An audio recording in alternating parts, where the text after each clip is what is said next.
పశ్చిమ గోదావరి జిల్లా ఎండగండి గ్రామంలో చెక్కపెట్టెలో మృతదేహం కేసు దాదాపు కొలిక్కి వచ్చింది. నిందితుడు శ్రీధర్ వర్మ 4 రోజుల పాటు ముప్పు తిప్పలు పెట్టిన తర్వాత కృష్ణా జిల్లా బంటుమిల్లి వద్ద పోలీసులకు దొరికాడు.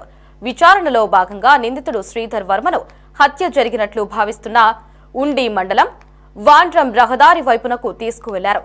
అతడి కుటుంబ సభ్యుల్లో ఒక్కొక్కరిని భీమవరం, ఆకువీడు, కాళ్ల, ఉండిలో రహస్య ప్రాంతాలలో విచారిస్తున్నారు.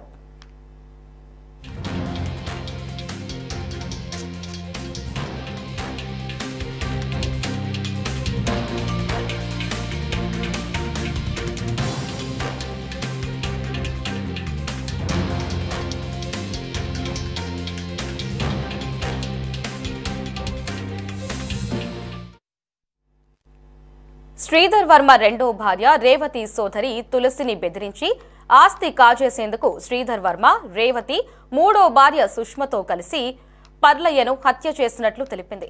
ఈ విషయాన్ని వారు పోలీసుల దగ్గర అంగీకరించినట్లు సమాచారం. శవాన్ని ఇంటికి పంపడం ద్వారా తులసిని భయపెట్టాలని చూశారు. ఎక్కడైనా శవం దొరుకుతుందేమోనని గాలించారు.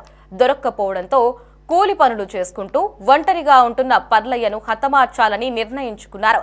అతన్ని ఇంటికి పిలిచి బాగా మద్యం తాగించి మత్తులో ఉండగా కారులో నిర్మానుష్య ప్రాంతానికి తీసుకువెళ్లి తాడు మెడకు బిగించి హత్య చేసినట్లు సమాచారం.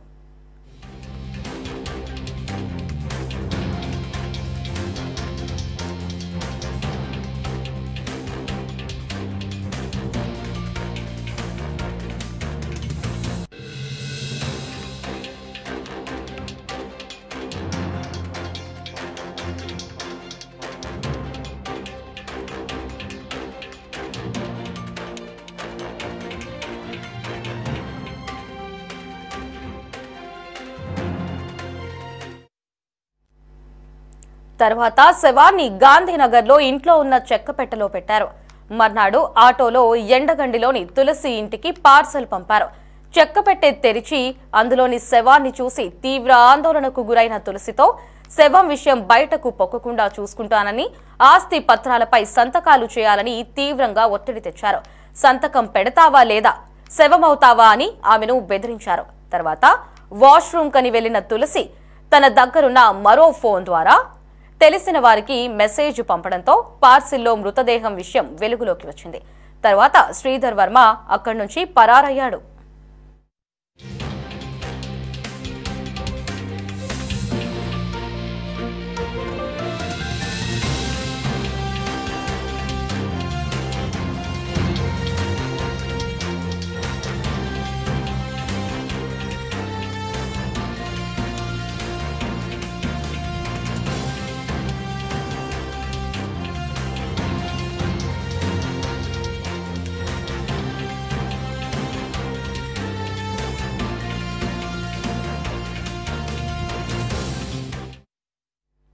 శ్రీధర్ వర్మతో పాటు మూడో భార్య సుష్మ 10 ఏళ్ల కుమార్తెతో కలిసి కారులో కృష్ణా జిల్లా బంటుమిల్లి మీదుగా మంగినపూడి బీచ్ చేరుకున్నారు.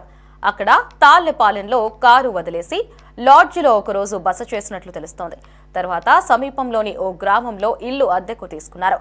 పోలీసులు ఆ ప్రాంతంలో గాలిస్తూ ఉండగా ఎవరో కొత్తగా వచ్చారంటూ స్థానికులు సమాచారం ఇవ్వడంతో ముగ్గురిని అదుపులోకి తీసుకున్నారు. ఈ మొత్తం ఎపిసోడ్లో పోలీసులకు దొరకకుండా ఉండేందుకు నిందితుడు 40కి పైగా సిమ్ కార్డులు ఉపయోగించడం విశేషం.